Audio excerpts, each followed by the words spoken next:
Dear students, I welcome you all to the third summative class on Chaucer's Prologue. Earlier, we did the line-by-line explanation of the prologue. Today, I would be talking about Chaucer's style and prologue. Chaucer's style and versification in the prologue.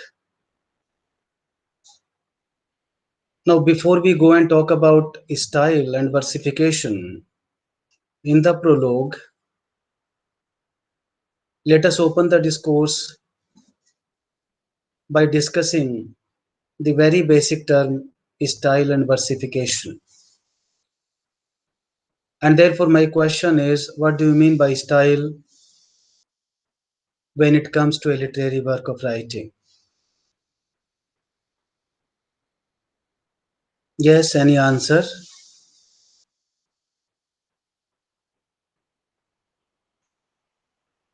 Now, you see, usually when we are talking about the style, we refer to the mode or way of doing the things or saying the things.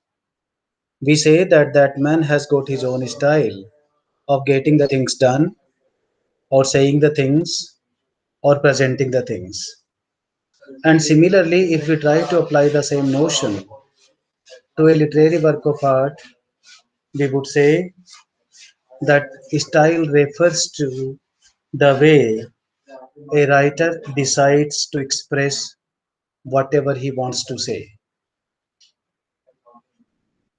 Now, I repeat what I have said.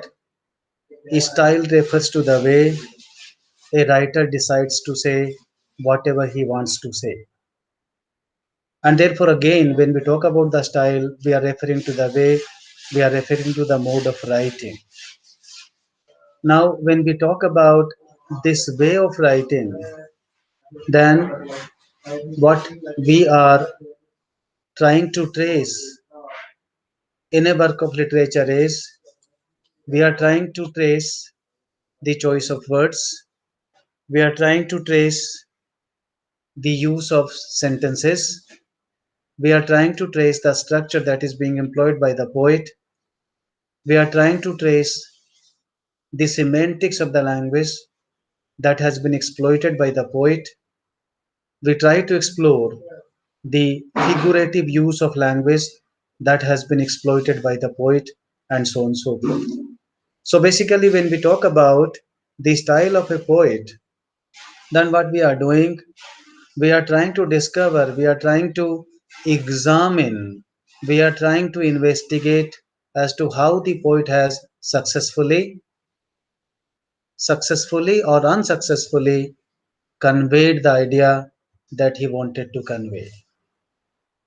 And these things would include number one, the lexis, and in the lexis we will include the choice of words, the synonyms that has been made use of by the writer, now the connotations and denotations which have been sometimes the words connote something different, but the denotative meaning is altogether different. Now these things we will explore under the category lexis, then the syntax. And when we talk about the syntax, we will be talking about how the abstract properties of the language has been deployed by the poet. For example, rather than making use of SVO, he is making use of OSP for some or the other reason, or for a specified reason deliberately he is making use of a certain syntax. Then we will be talking about the structure of the sentences, whether the sentences are simple or they are complex or they are compound, or the whether the sentences are very brief or long, and so on and so forth. Then we will be talking about the use of figurative language, and when we talk about the use of the figurative language, we talk about how the writer has succeeded in deploying the metaphor, the alliteration, and the other devices of ornamentation in a literary work of art. And finally, when we talk about the semantics, we would be talking about, for example, if a writer is making use of the sentence like, I married a bicycle. Here he has exploited, deliberately he has violated the semantic norms. Because when we talk about the word Mary, then the connotation is that the word Mary will always go with a human being. And if one human being has to be male, then the other human being has to be female. But here the writer is making use of this word for an inanimate object. But then he is doing it deliberately. So we need to know for what purpose the poet has deployed it. So therefore, when I talk about or anybody talks about style, he is not talking about style in isolation. Means this is not simply the mechanical exercise. You are not simply trying to find out what are the metaphors, what are the alliterative devices, what are the similes, what are the onomatopoetic uses, or how many synonyms are there, or what are the connotative indications in the poem, but then you need to interrelate this mechanical exercise with the meaning of the communication of poetry. Now, unless and until you affiliate or you associate this mechanical exercise with the meaning part, you will not be doing a complete or a thorough stylistic analysis of the poet. So, when we talk about style basically is the way the poet chooses to express what he wants to express. And then under this category, we will include the lexis, the sound system, the semantics, and then the syntax or the grammar. Now, after having talked about style in brief, there are several people who have talked about style in detail. Like G.W. Turner has tried to theorize the notion of style, but then I will not be talking about that theorization right now. Somebody else, as as part of course one, must be doing it. So you must ask her or him as to how does G.W. Turner theorize the notion of style. But then basically when we talk about style, we need to go into the linguistic style and not into the impressionistic style. Like in the impressionistic style, we need to know the background of the poet, we need to know what was the situation when he was writing, and on the basis of that, we start writing something about the poem. That is simply impressionistic. And usually, this impressionistic style will be without data. When I say without data, I mean the without linguistic data. But when we talk about the linguistic style or the style as I referred to you, the style of Chaucer, we will not be talking about the impressionistic style, but we will be examining Chaucer from the point of view of linguistic style, that how beautifully the boundaries of language have been exploited by the poet in the prologue to the Canterbury Tales. After having talked about the style, let me come to versification. Now, I hope you must have heard this word earlier also. When we talk about versification, it is a derivative of the word verse, V-E-R-S-E. Now, usually when we talk about verse, we refer to a single line of a poem or maybe a couple of lines of a poem which are poetic. That would be, in a way, verse. Now, what do we do when we talk about versification? And therefore, when we talk about versification, we are talking about the basic framework that makes up the structure of poetry. I repeat what I have said. Versification means the framework, the basic framework that makes up the structure of poetry. The basic versification means the basic framework that makes up the structure of a poem. That would be known as versification. And naturally, therefore, when we talk about this versification, we will be talking about the stanza form, We will be talking about the meter employed by the poet. We will be talking about the type of rhyme that is there in the poem. We will be talking about the rhythm that is there in the poem. And then we will be talking about the arrangement of the syllables in the poem. Now, these are by and large and several other things associated with the sound component of the language. Because basically, when we talk about the structure of a poem, what we are talking about the musical or the structure of the sound in the poem. Because the primary purpose of reading a poem is that you must be able to arouse music. You must be able to feel the music that is there in the poem. Now, usually, what my teacher would also say, which I have not been able to implement till date, he would say, and this is what he would include with emphasis, and he would say, we are teaching poetry in the classroom. And how are we teaching? How are we killing poetry in the classroom? He said, the way we are teaching poetry in the classroom, we are killing it. Because neither the student is able to feel the rhythm, nor the teacher is able to provide the insinuation or is not able to recite the poem so that the students are able to enjoy that music. And therefore, he would say that the very basic purpose of teaching poetry is thwarted. Now, the another problem in the case of English poetry is that English being the foreign language, in the case of the state like Rajasthan, I would say this, or at least the second language, we are not very well aware because every poet has got his own context and the way they are to be pronounced or recited is to be decided by the context and the matter and the purpose also that the poet had when he wrote that poem. But then, being the second language learner, we are not able to realize those insinuations. And therefore, also, it becomes very difficult for the people like us to realize the, the norms of versification, which are very often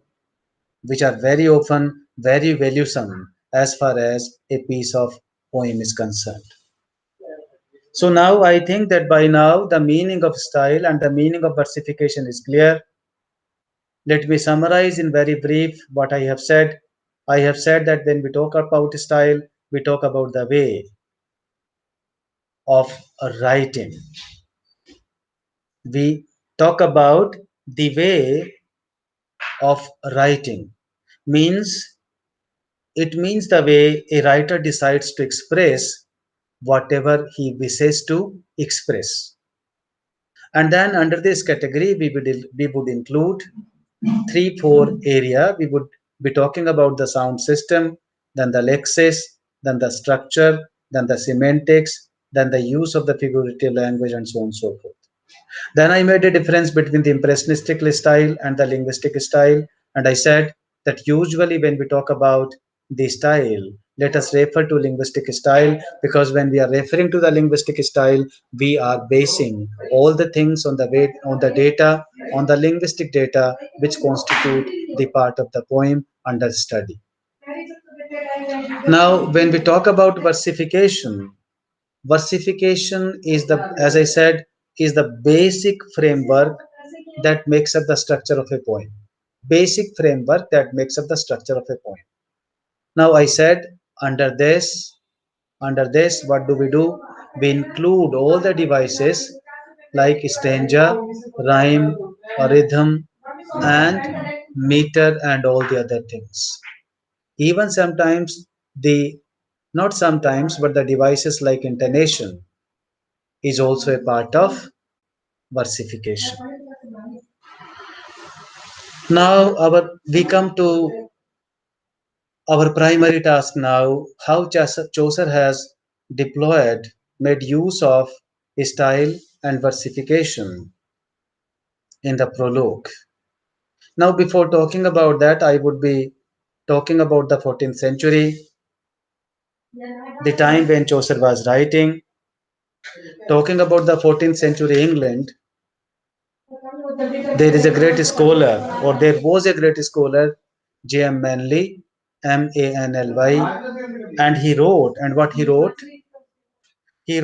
that 14th century was a dark epoch in the history of English. I repeat what he said.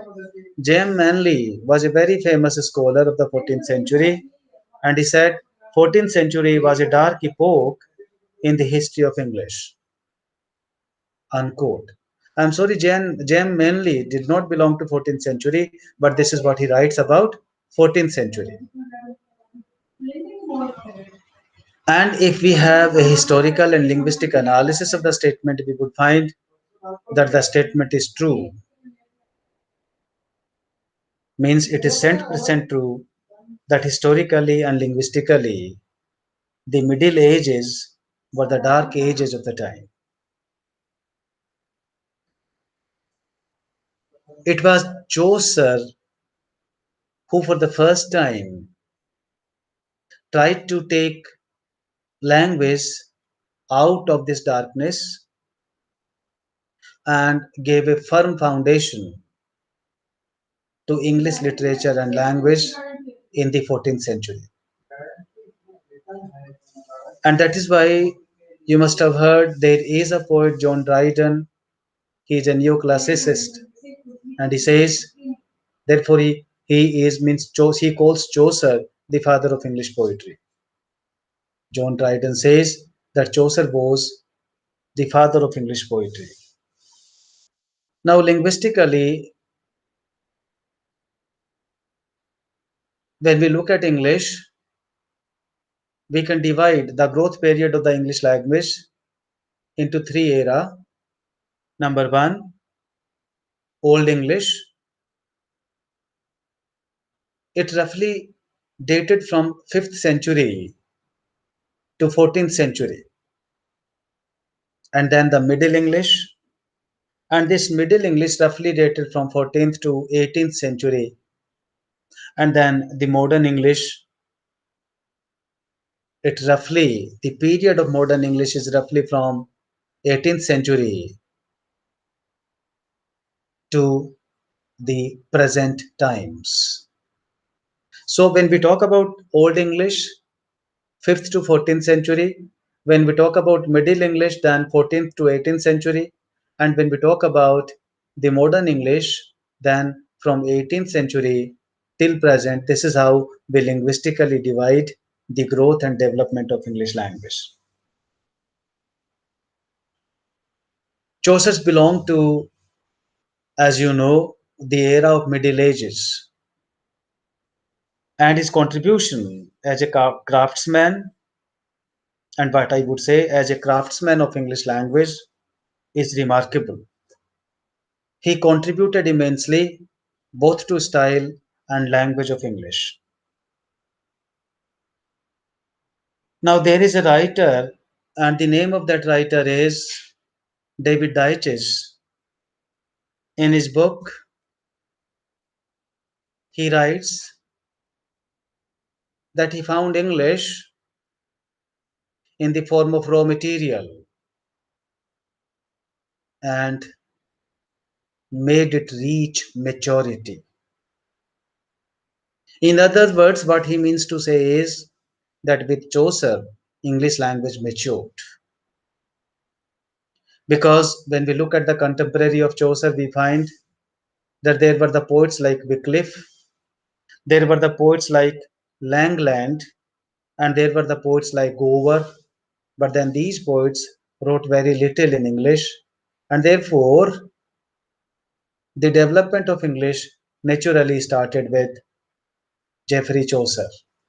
And therefore, everything that is being said by John Dryden that he is the father of English poetry, and whatever David Dyches also says about him, that with him the English language matured, is absolutely correct.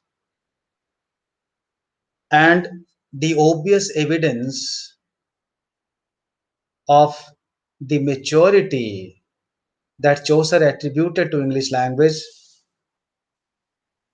are found in the prologue and the incomplete Canterbury Tales that he wrote.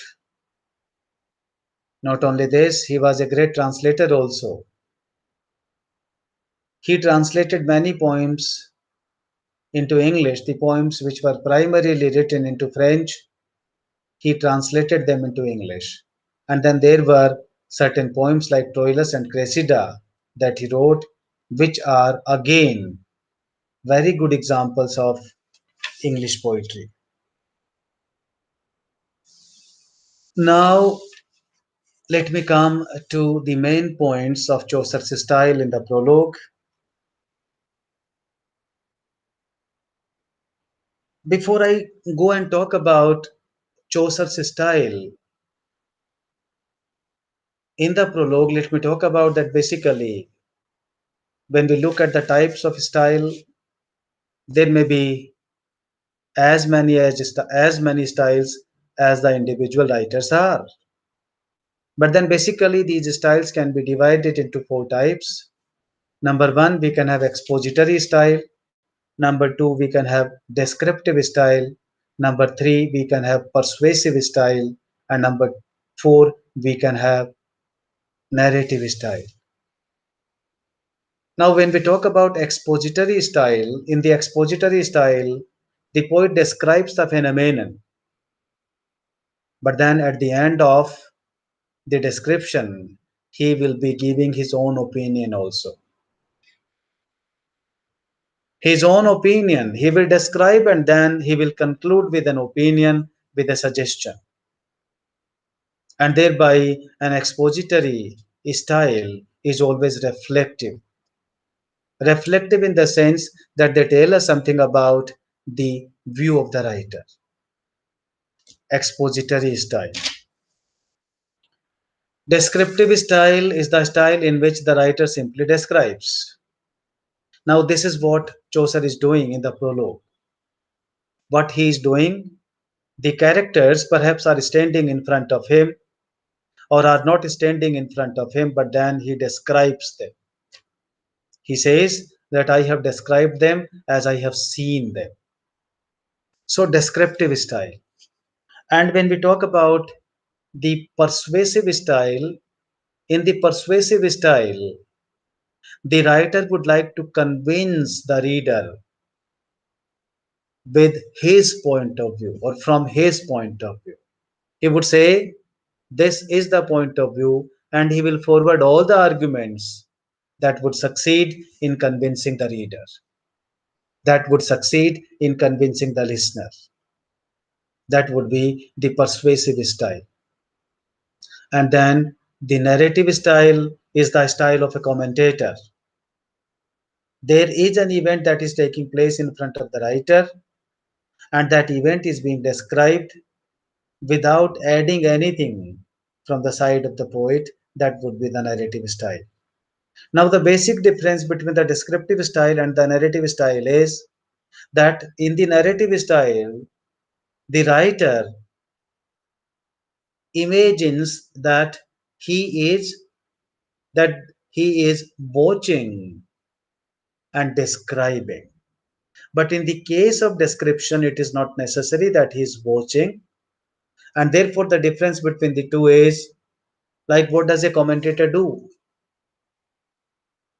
in the case of the game of cricket? The game of cricket is going on. The poet looks at the game and then describes it. All right. So what is it? It is, it is, it is, it is the narrative style. So now out of these four styles, as is obvious, when we talk about the Canterbury Tales, which could not be completed by Chaucer, the poet is making use of narrative style in the Canterbury Tales. But as far as the prologue is concerned, the style is descriptive. He is describing the characters on the basis of imagination. He is describing. He says this is how they look like and this is what they would do. Means he is not simply describing the appearance, but he is also commenting upon their behavior and attitude also.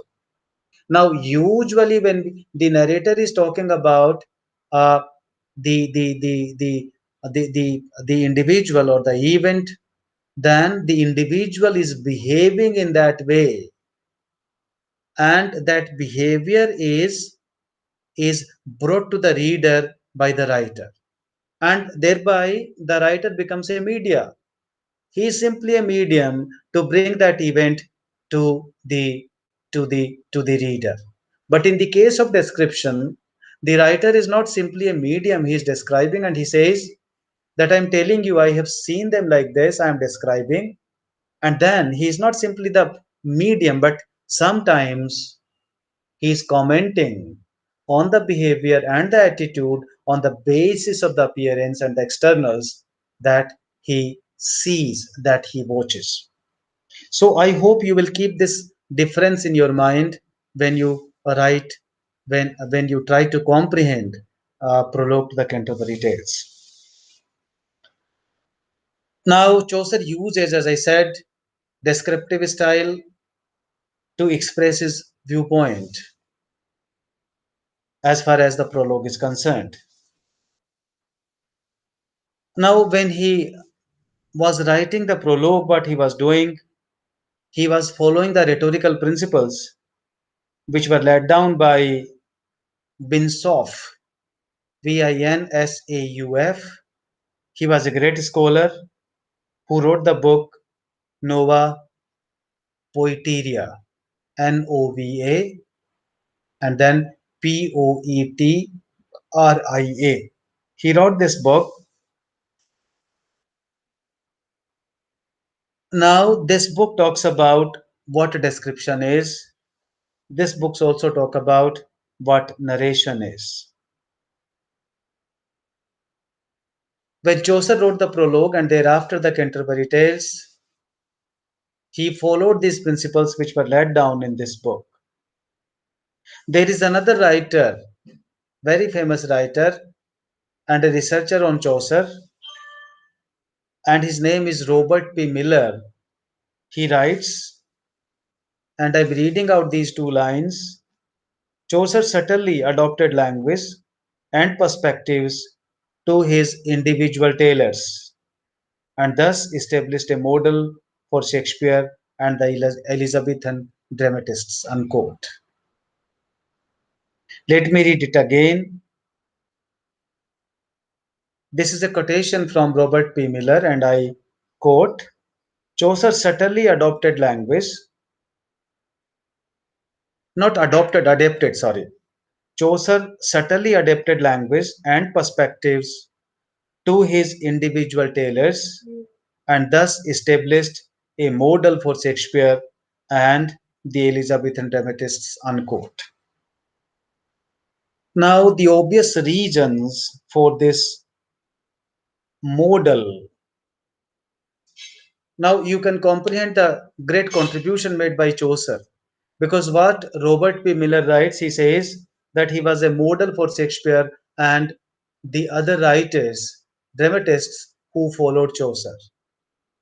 Now, how was it that he became a model for the great writer like Shakespeare and the other poets and dramatists?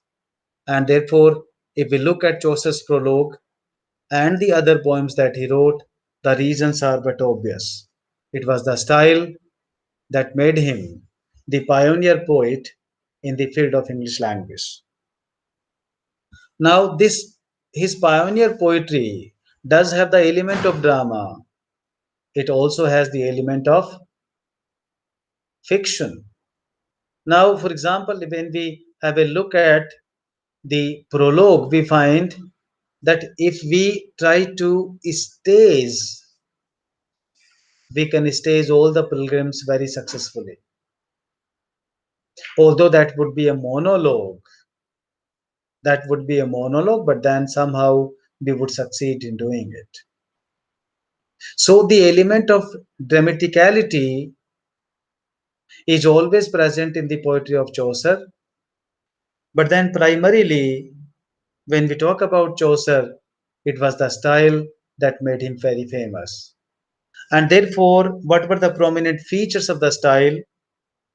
And therefore, if we have a look at Chaucer's prologue, we shall find that his prologue is famous for lucidity of expression, originality, easiness, and is free of ambiguities and direct philosophical maxims.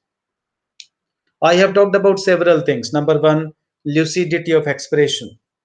Number two, originality. Number three, easiness. Number four, free from ambiguities.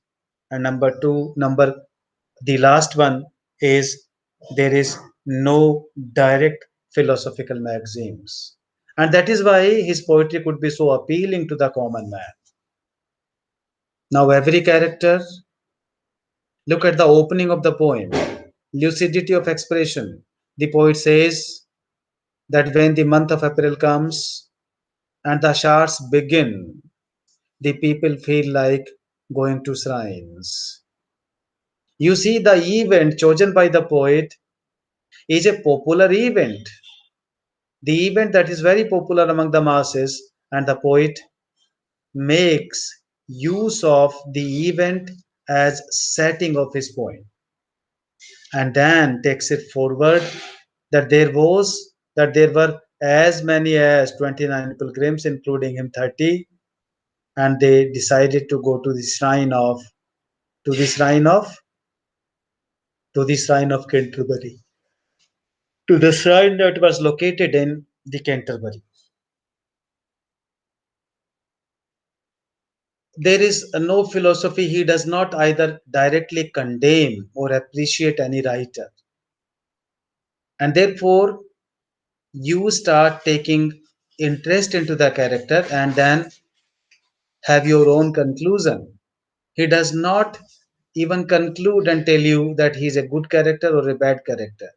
He leaves it to you to decide whether you like them or dislike them. He is not interested even in knowing the regions also. He says, I have tried to describe these people the way I saw them.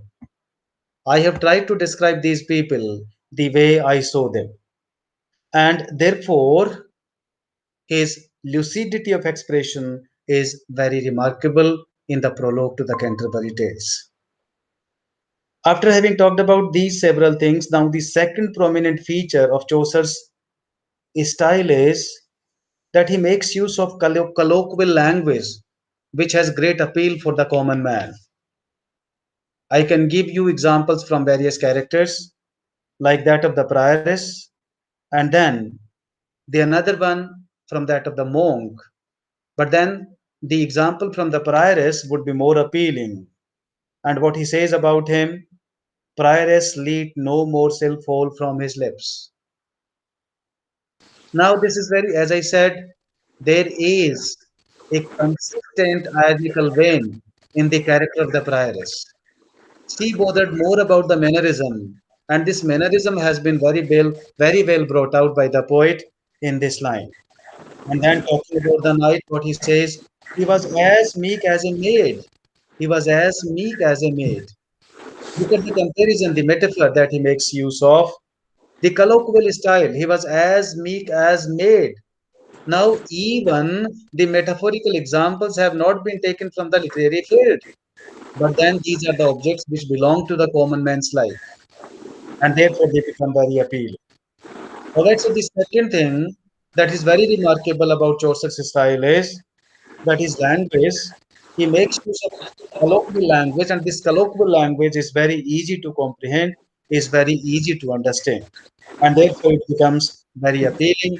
I gave you two examples, one example from the character of the knight, and the other example from the character of the prior. Now, Chaucer's the point number three. Chaucer's style is not bookish or crammed style. Now, when we talk about the bookish or the crammed style, what we will find that the writer would emphasize more on the technical aspect. He would say that these are the methodics of his style, and therefore I need to follow them. Rather than bothering about the methodics of writing, what does the writer do is he makes use of a popular, cultivated style that tailored both to the needs of the layman and the intellectual. I repeat what I have said, that tailors to the needs of both the common man and the intellectuals. And when I talk about the other day when I was talking about it, I said that the humor of Chaucer is such that when a common man reads Chaucer's poetry, the prologue, he laughs and the intellectual smiles. The intellectual smiles because he can analyze and comprehend the things on the basis of analysis. But the common man laughs because he fails to analyze, but then he comprehends. Means his sense of laughing is satisfied. But in the case of the intellectual, not only the sense of laughing is satisfied, even the intellectual sense is satisfied, and therefore he smiles. Right? So, this is what we find. The style is not bookish or cramped, means Chaucer has not put much emphasis on the technical aspect of poetry, but he puts more emphasis on the popular and cultivated aspect. Popular, which were very popular among the common man, and these methods used to be such, or they are such, that they tailor to the needs of both the common man and the intellectuals. Now, the another important point about Chaucer's style is that he is very humorous and ironical, which I talked about the other day. I gave you several examples of the humor. I explained the concept of humor also. Then I talked about the several devices of the humor which have been deployed and employed by the poet in the prologue. But then, prologue basically, when we have a look at the prologue, what prologue is in a way criticism of life, what our life is. And when I talk about life, I mean the social life. I mean the economic life, the life as it goes on, or the materialistic life. Prologue, therefore, when we talk about prologue, it becomes a criticism of life. The poet says that these are the traits. Now, on the basis of the traits, you conclude whether you like the character or dislike the character. The poet is not going to leave you with a judgment. He says, I have described them as I have seen them. Now it is up to you to decide whether you like them or dislike them. You need to have your own reasons for your displeasure and for your pleasure. And therefore, what I find is what he does. If you do have a minute observation of all the characters, what he does, he passes from character to character and uses irony. And therefore, he does not talk about only the typical traits or the professional traits. As Aristotle says, a hero would be a suitable hero would be one. Who will be the suitable hero? The suitable hero would be one who has got both the typical traits and the individual traits. Now, when we look at the pilgrims, they do have the professional and the typical traits on the one hand, and the individual traits also. After having described the professional traits, the poet goes to the individual traits and describes one by one all of them, how they looked like. He talks about the externals, he talks about the appearances, and after having talked about the externals and the appearances, he goes to the attitude and the behavior of the character of the pilgrims. And thereby, the whole style becomes very appealing. Look at the man, he talked about the person as a professional, and now he's talking about the person as an individual. And this is what the reader expects from a poet. As a professional, what he used to do, and as an individual, how he looked like and what he did. Therefore, humorous and ironic, and you can find several examples from my yesterday's lecture. I gave you several examples yesterday. The example of humor, the example of satire, the example of irony, the example of lampoon, the example of wit, and so on and so forth, which are basically the devices of humor deployed by the poet in the prologue. Now, the another feature of Chaucer's style is that he passes from positive to negative traits. All of a sudden, he does not describe the negative traits. Kanaya, if you do have a minute observation of these characters, you will find that nowhere in the whole prologue any character begins with negative description by the poet. Even the most disliked character, like that of the prioress and the wife of the bath, now the poet begins with positivity. The poet says that they were good in this sense and then moves to negativity. And therefore, why does he do it? Now the question is, why does the poet do it? Because basically Chaucer was a good humored person. He believed that everybody, basically every human being is positive, and this positivity has been well brought out by him in the prologue also. But then he becomes negative because of the temporal impact, because of the spatial impact under which or through which he has to pass. And therefore, after having talked about the basic nature which Chaucer believed is positive, after having talked about that positive nature, he moves to negativity. And therefore, if you look at the character of the prioress and the wife of Bath, initially the characters are very good. Initially, in the 4 5 lines, he is talking about everything that is good, that belongs to these characters. But then, after 4 to 5 lines, he says, but the most unfortunate part about the wife of Bath was that he was gap toothed.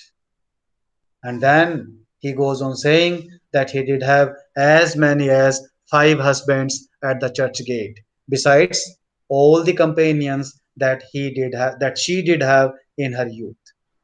Now look at the negativity. By giving you the positivity, he is moving towards negativity and thereby letting you know that basically every human being is a positive being, number one. And number two, thereby he makes his description unbiased. Because all of a sudden, because when you speak, you reflect. When you write, you reflect yourself. You reflect your personality. And as I said, basically, Joseph believed in the positivity of human nature. So he starts from positivity and comes to the negativity. He says, and this is what he has reflected in the prologue also, it is because of the temporal and the spatial factor that a person becomes negative. All right, so this is also one of the traits of his style. Now, the another feature of Joseph's style is that he uses short, simple sentences and the qualities of his speech. That is, quality of his speech means the way he is describing the writers, sorry, the pilgrims, that is marvelous. Though these short sentences, the short and the simple sentences become very appealing. If the sentences had been long, I tell you, Kanaya, they would not have been appealing at all. And he would have said, Sir, I read the prologue twice, thrice, 4 times, but then I have failed to comprehend them. For the reason that the sentences are so long that I begin from the one end and they end towards the another end. And thereby it becomes very difficult to correlate the beginning with the end. But this is not the case in the case of Chaucer's prologue. The sentences are very short, they are very simple, and even the quality of the projection is very good. And therefore, when we talk about his services to language, English language basically, and this is what John Dryden said. Kanaya, remember, John Dryden called him the father of English poetry. And therefore, John Dryden attributed this metaphor to him. And he attributed this metaphor because he made use of English language marvelously. Before him, it was either French or Italian, and for the purpose of religion, it was Latin and Greek. They were used. But but you need to remember one thing more about him. He was patriot.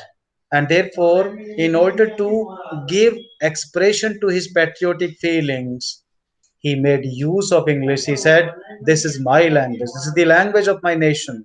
And therefore, let me make it poetic. And he proved it. The prologue, perhaps, is the only poem that so successfully presents the character, means the characters look lifelike, which to my mind no poet has succeeded in doing till date. And that speaks of the grand success of the poet as as a writer, the first writer who started writing in English. And it is being said about him that he found English as a dialect and turned it into a language. Remember this phrase, because very often in the examination also the people ask, do you consider what was the contribution of Chaucer to the development of English language? And then if you remember this simple phrase, all the other things will automatically come to your mind. You need to remember that he found English as a dialect. It was the dialect of the Middle Ages, but then he turned this dialect into language. It was after him that there were people like Shakespeare who very marvelously made use of English for the purpose of writing plays. And therefore, Chaucer can be considered as pioneer poet, pioneer even for the writer like Shakespeare and the other writers who came even after Shakespeare. So these are some of the features. Initially, let me repeat what I said. I talked about what style is, then I talked about the types of style, then I talked about the difference between the two types of style, impressionistic and then the linguistic style. It was the distinction on the basis of the mode of application. But then I talked about the types. And when I talked about the types, I talked about the four types. I talked about that there is expository style, then there is descriptive style, and then there is persuasive style, and then there is narrative style. After having talked about this, I explained to you how does impressionistic style differ from linguistic style. This distinction I made on the basis of the mode of application. When we try to apply impressionistic style is simply interested, they they evaluate a poem on the basis of the time and the space and the circumstances in which the poem was written. But when we talk about the linguistic style, in the case of the linguistic style, which should be our primary concern, we bother about the way, means how the resources of a language have been exploited by the poet. That would be the linguistic style. And therefore, when we talk about the linguistic style, we talk about the choice of the words by the poet, we talk about the use of the synonyms, we talk about connotations and denotations, we talk about the sound system that has been exploited by the poet, we talk about the semantics of the poem, we talk about the use of the figurative language in the poem, we also talk about the use of the syntax, we talk about the use of the structure of the sentences, and so on and so forth. This is what we must take into consideration when we talk about the style of Chaucer's prologue. After that, I talked about as to what I mean by versification. And now I would be talking about the application part of versification in the prologue. Now, talking about the versification, I said, and let me repeat what I said earlier. Versification, Kanaya, is the basic framework that makes up the structure of poetry. Versification is the basic framework that makes up the structure of a poem. And verse is either a single line or maybe some lines of a poem or poetry. So the basic difference between verse and poem is that poem tends to be a complete work, whereas a verse may be either a single line or a couple of lines. And when we talk about the versification, we talk about the basic framework that makes up the structure of poetry.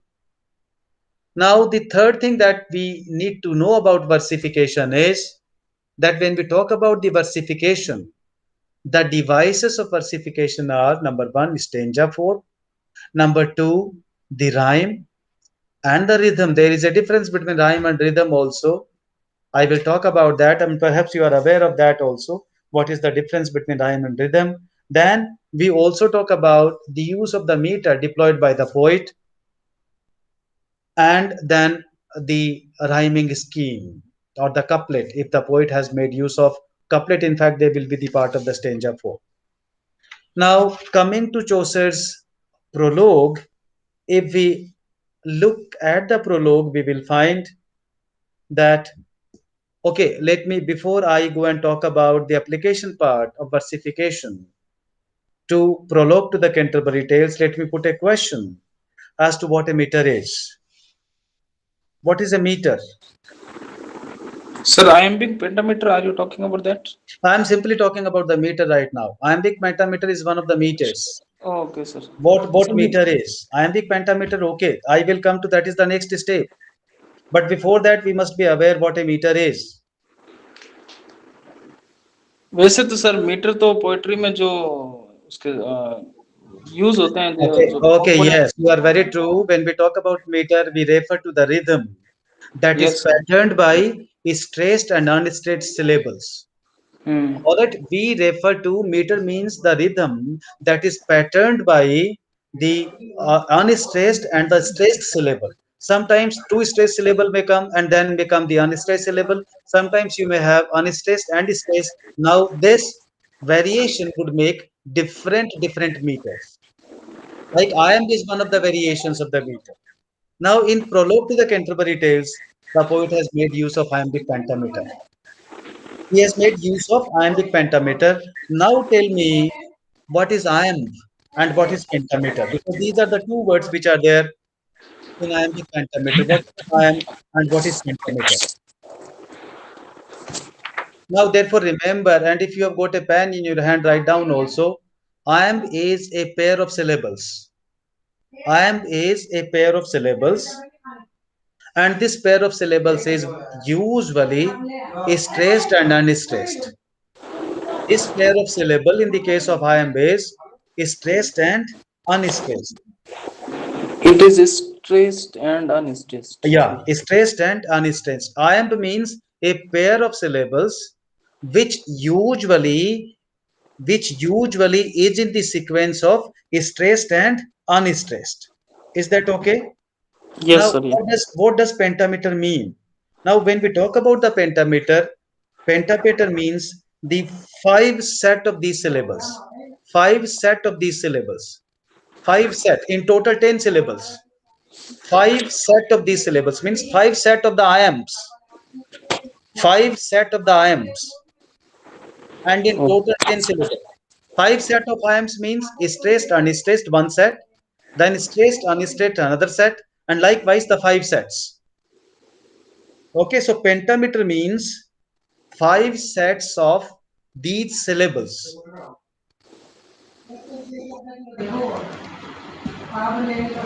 That is total 10 syllables.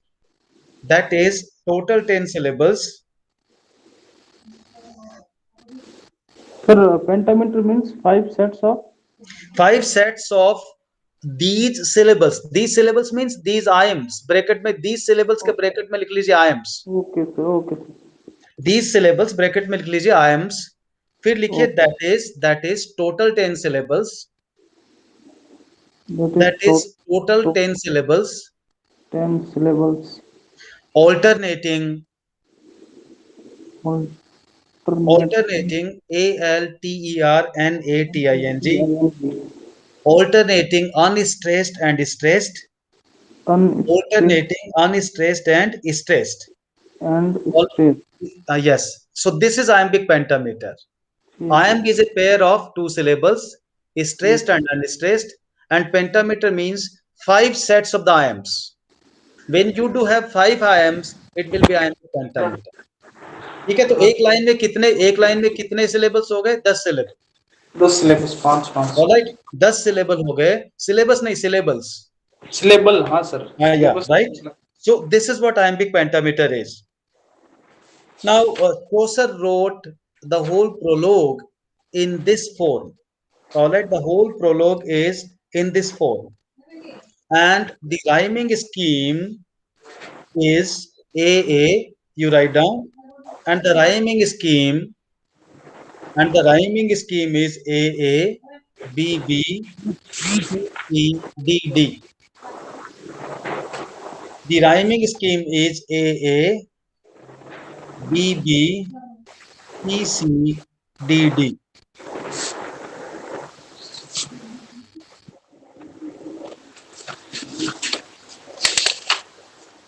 Is that all right, Kanaya? Yes, sir. Yes. Okay. And besides this, you need to know that he invented iambic pentameter. Before him, and then before him, iambic pentameter was not in vogue, as I said, and that is why there are several reasons for attributing the epithet to him that he is the father of English poetry. And later on, Shakespeare also made use of the same meter for writing his plays. Shakespeare also made use of the same meter for writing his plays. That you need to remember, right? And he invented one stanza form also, that is known as rhyme royal. Also, this is not concerned with us because that he has made use of in the Canterbury Tales. We are concerned with the prologue, but then since you are preparing for your NET examination, you need to remember this. Rhyme royal. He invented, this was one of the stanza form that was invented by Chaucer. Rhyme royal, Rhyme, rhyme royal, and sometimes it is also called rhyme royal, Rime. So within bracket you write Rime, rhyme royal. Now it consists of 7 lines. It does not consist of 8 lines. It consists of 7 lines. And again, it is written in the iambic pentameter forms.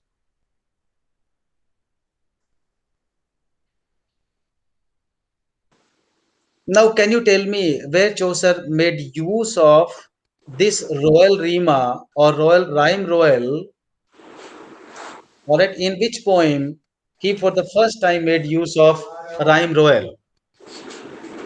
Because he wrote several poems, and before the point I also talked about that he translated a number of poems which were primarily translated from French to English. French into English, but we are not talking about that translation. I am talking about what was the name of the poem, and that is a very famous poem.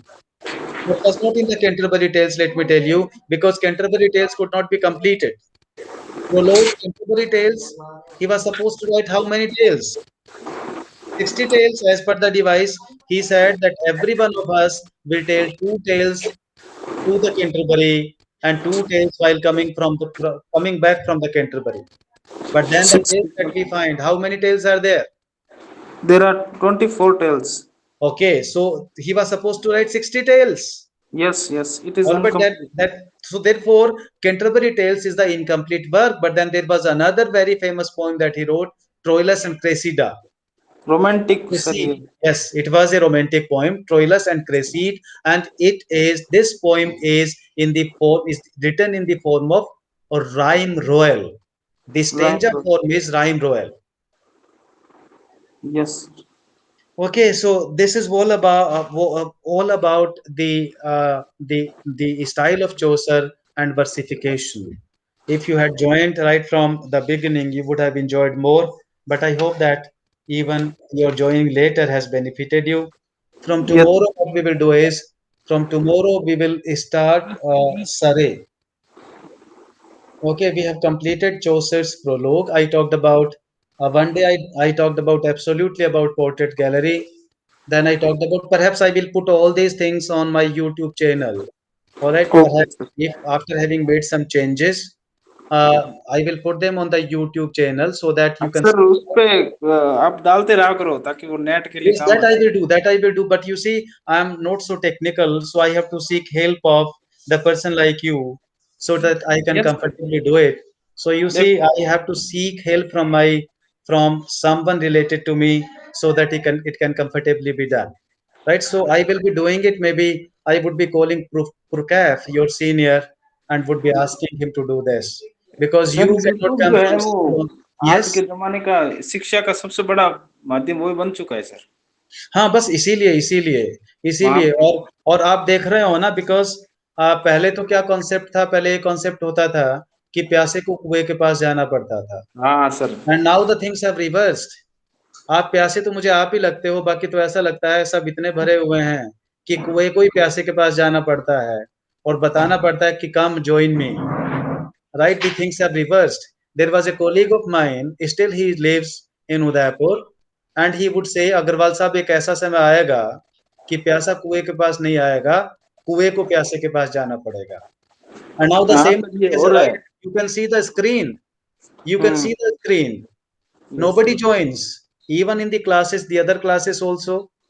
All right, nobody joins, despite the fact that they know that sir everything that कुछ I लोग do, join क्यों नहीं कर रहे हैं फिर sir, दिक्कत I हो don't जाएगी ना। know. Maybe some of them are sick. Two of them are sick. Their parents are sick. This is what they told me by sending their WhatsApp message. And about others, I am not aware. When I started, there were as many as eight students who joined initially, but then I do not know whether they have become a victim of the corona or some other bad reason might have overtaken them. But then anyway, they are not joining. But then what I have decided is that I will speak every day. I will record it. In case the people are interested, they will subscribe. They will go to YouTube channel and will listen to what I have said. All right. So after I do it, I will send you the message. So you can go and consult my. I will send you the link also, so that okay. you can and share this link with others also, and जी ask sir, others also बिल्कुल। to subscribe. Even the persons who are studying there in Dungar College and at other places. All right. Even the teachers have subscribed वो that sir उसके YouTube के लिए sir एक वो एक board लियो sir, और उससे सही आ जाएगा फिर। बोर्ड का मतलब अच्छा, आप ये चाहते हो कि विजुअल्स आ जाएं, आप ये चाहते हो। हाँ क्योंकि सर विजुअल्स में क्या होता है, for example when I teach from my house, I don't have any black board, I don't have anything of that. So you see, वो that is a problem. In the classroom, it is feasible. But yes, I'm thinking about that also, because if that situation continues like this, then I have to make use of the visual so that maximum people may be benefited by the things that I do. All right, so the board will help them certainly, because visual medium is more effective than simply the audio. हाँ So sir. I would consider your opinion, but for the time being, it may not be possible. Maybe for 5-10 days this year, अभी तो but sir then possible नहीं maybe है, लेकिन थोड़ा समय सही होगा तो फिर चीजें अच्छी yes, होगी तो yes. अपने आप हो I जाएगा। will call you. I will call you and would learn how to make use of it. Okay sir, Right? Definitely Okay. Sure. Okay. Okay, Kanaya. Thank you so much. Good night. Goodbye. Have a nice day. Same to you sir, thank you.